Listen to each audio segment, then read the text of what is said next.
Restez informés chaque jour avec Scoop FM. Désormais, suivez nos journaux sur nos chaînes partenaires à Lubumbashi sur Sky Radio, la 97.7 MHz, à 6h, 9h, 12h, 15h, 19h et 21h. Suivez-nous également sur la radio communautaire Moïseni chaque jour à 9h05, 10h03 et 21h juste. Le journal du Scoop FM passe aussi sur Kipushi 24 Radio à 8h30, 12h30, 16h juste, 18h30 et 21h30.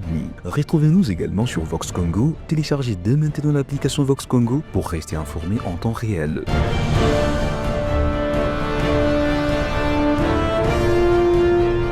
Scoop FM, suivez-nous sur notre page Facebook et sur notre chaîne YouTube pour tout savoir sur l'actualité locale, provinciale, nationale et internationale. Scoop FM, la neutralité réelle. La neutralité réelle.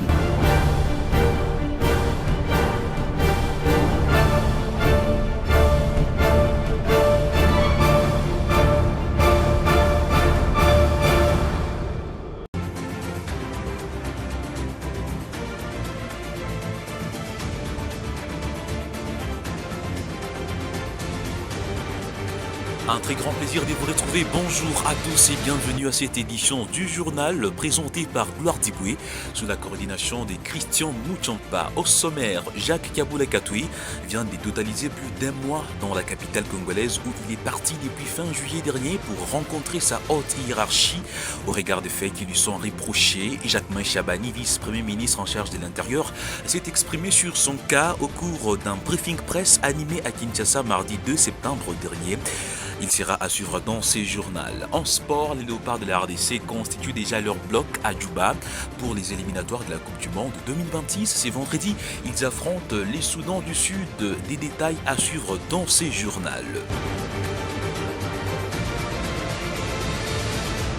Bienvenue à toutes et à tous. Tout d'abord, commençons à la primature. La première ministre Judith Suminwa Tuluka a dirigé une rencontre officielle entre le gouvernement de la RDC et la délégation de l'émir du Qatar, conduite par son Altesse Cheikh Mansour bin Jabor bin Jassim, membre de la famille régnante. C'est mardi 2 septembre à l'hôtel du gouvernement.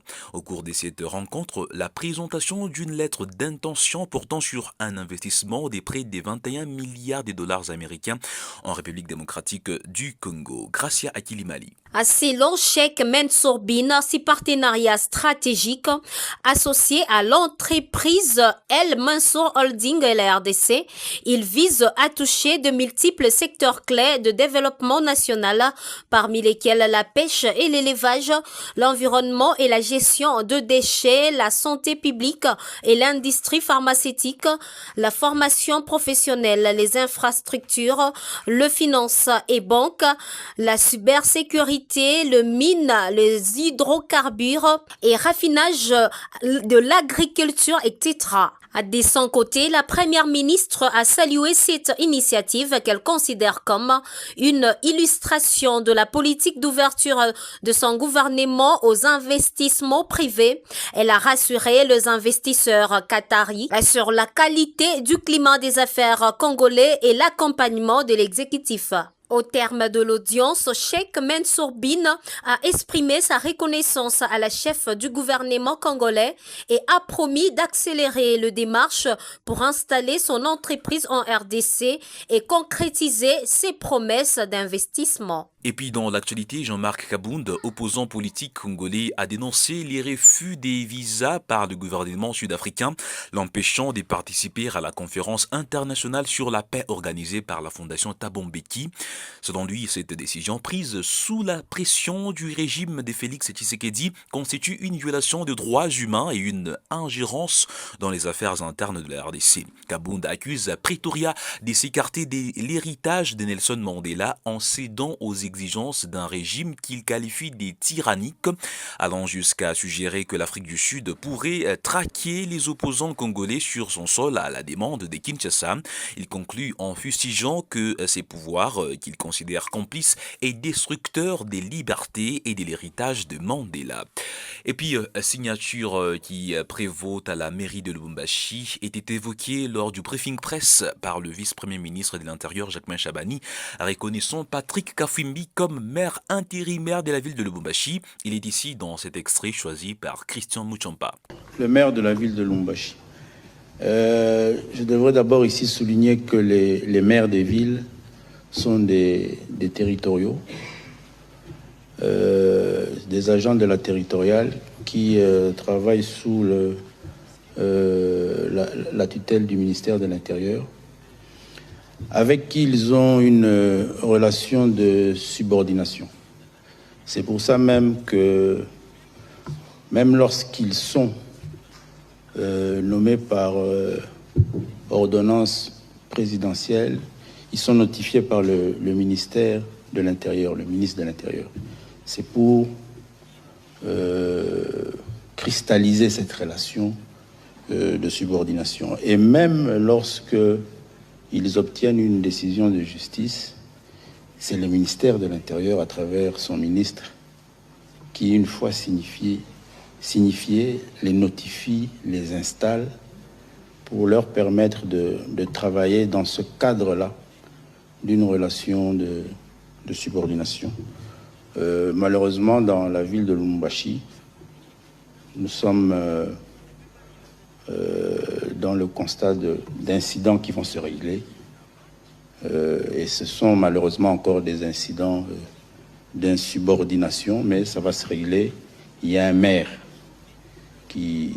Monsieur Patrick, qui gère la ville. Et soyez rassurés, je rassure les Louchois que ces incidents vont trouver un règlement dans les jours qui viennent. Au cours de ces mêmes briefings presse, Jacquemain Chabani s'est exprimé au sujet du gouverneur Kabula Katui à Kinshasa depuis plus d'un mois. Jacquemain Chabani est dans cet extrait choisi par Christian Muchompa. Alors concernant le gouverneur, je ne saurais pas vous dire quand est-ce qu'il pourra rentrer dans la ville de Lubumbashi. C'est un dossier qui est en pleine instruction. Il faut laisser les services appropriés poursuivre et finaliser l'instruction. Moi-même, à mon niveau, j'attends encore les différents rapports. Et puis, les décisions seront prises. Donc, il n'y a pas aussi à s'affoler. Il n'y a pas péril en demeure. C'est des responsabilités,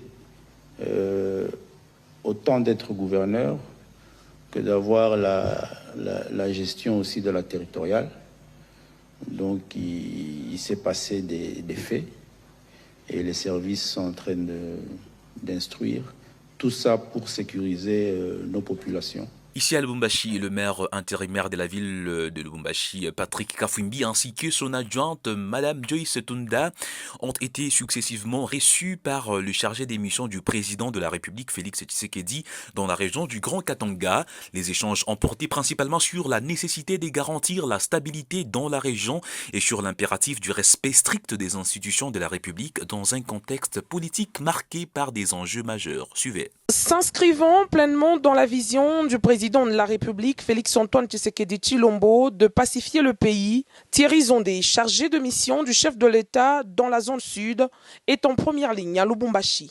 Dans son rôle d'homme de dialogue, il a tenu des consultations claires qui témoignent de son engagement à ramener la quiétude dans la ville. Thierry Zondé a ainsi reçu successivement Maître Patrick Kafwimbi et Madame Joyce Tunda Chansa, des personnalités influentes pour la ville de Lubumbashi. Des échanges avec Maître Patrick Kafwimbi ont été d'une importance capitale. Focalisés sur la situation actuelle à Lubumbashi, ils ont permis à Thierry Zondé de distiller les précieux conseils et orientations pleinement salués par Maître Kafwimbi, qui a souligné l'enrichissement que ces échanges lui ont apporté pour une paix sociale durable. Le dialogue s'est poursuivi avec Madame Joyce Tunda Chansa. Cette entrevue a été l'occasion d'aborder des questions précises et cruciales pour le quotidien des Louchois, soulignant la volonté de Thierry Zondé d'apporter des réponses concrètes aux préoccupations de la population. Au-delà de ces échanges, l'objectif est clair, à rétablir la quiétude et redorer l'image de l'hôtel de ville, En exécutant la vision du chef de l'État, Thierry Zondé se positionne non seulement comme un médiateur, mais comme un bâtisseur de confiance, prouvant que le dialogue est la clé pour résoudre des tensions et créer un avenir plus harmonieux pour Lubumbashi. Toujours dans le Katanga, les supporters de Lupopo mettent en garde contre toutes les campagnes des diabolisations visant leur président sportif, le gouverneur Jacques Kabula Katwe, actuellement à Kinshasa pour des consultations avec sa hiérarchie. Il regagnera la province dans le prochain jour. Des millions de fanatiques réaffirment leur soutien indéfectible au président de la République, Félix Tshisekedi Tshilombo, ainsi qu'au gouverneur Jacques Kabula. Message relayé par des représentants des notables du club. Kama tunakuya leo ni juu d'abord ya kumremercier president sportif Jacques Kabula kwa kazi kunafanya juu ya ekipi yetu ya Lupopo ya recrutement. Munaiyo ekipi hapa tuko nasema iko Tunisie, iko na entraîner kule mamachi unapichika bien na babon joueur. Il y a 3 joueurs internationaux bale barikuya kushan nabo banaisha bana rejoindre tena ekipe beko ku Maroc mpika mbele mikono le fachi.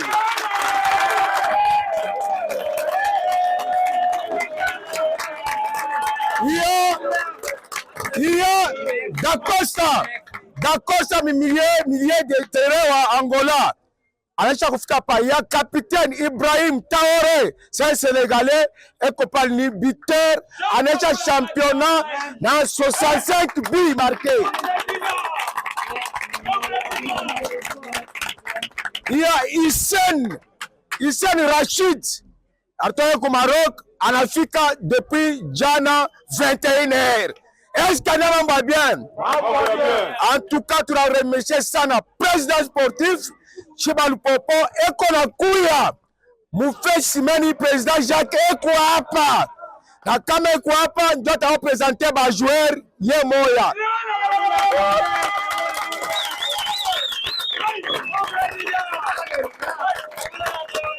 Si hatuwezi kupresenter ba joueur bila ye atawapresenter ba joueur. Après présenter ba joueur, tunaenda kwa assemblée. Jusque là tout à fait un mouvement moya bila ye. Tulikuwa mu stop, tulikuwa mu fin. Fin inaanza kukachika, tuko mu fin ame. Na kama fin ame inakachika ni accident. Ni kukonga bantu, tutakonga bantu, tutafanya accident. Aina vile. Alors, tuna profiter kwa avertir bale bote. Munanza kwa attaquer présent sportif à Lupopo, mouye Lupopo travaille mambo ana vile. Le groupe des Léopards de la RDC est désormais au grand complet à Djouba, au Soudan du Sud, où il se prépare 2 matchs des éliminatoires de la Coupe du Monde 2026. Les latérales droits de West Ham, Aaron Wan-Bissaka, a rejoint ce mercredi 3 septembre 2025 la sélection congolaise pour la première fois, venant renforcer la défense congolaise. Avec lui, les attaquants Wissa et Cédric Bakambu complètent un effectif déjà en place. Les autres joueurs de la sélection s'entraînent déjà sous la supervision de Sébastien Desabre et de son staff technique afin de peaufiner la technique et la tactique de la condition physique avant de rencontrer décisivement. Les Léopards affrontent les Sudans du Sud vendredi 5 septembre dans les cadres de la 7e journée du groupe B avant de défier les Sénégal le mardi 9 septembre à Kinshasa. Ces 2 matchs seront déterminants pour la RDC qui vise à consolider sa position dans le groupe et garder intactes ses chances pour le Mondial 2026. Mesdames et messieurs, c'est par cette note sportive que nous mettons un terme à cette édition du journal présentée par Gloire Diboué sous la coordination de Christian Mouchampa. Au nom de toute l'équipe rédactionnelle, nous vous remercions. Prochain rendez-vous demain. Au revoir.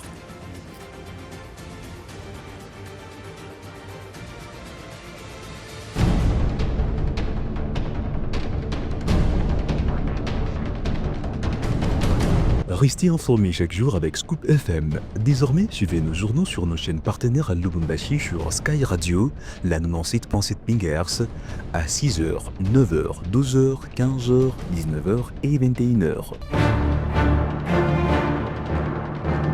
Suivez-nous également sur la radio communautaire Moïseni chaque jour à 9h05, 10h03 et 21h juste. Le journal du Scoop FM passe aussi sur Kipushi 24 Radio à 8h30, 12h30, 16h juste, 18h30 et 21h30. Retrouvez-nous également sur Vox Congo. Téléchargez dès maintenant l'application Vox Congo pour rester informé en temps réel.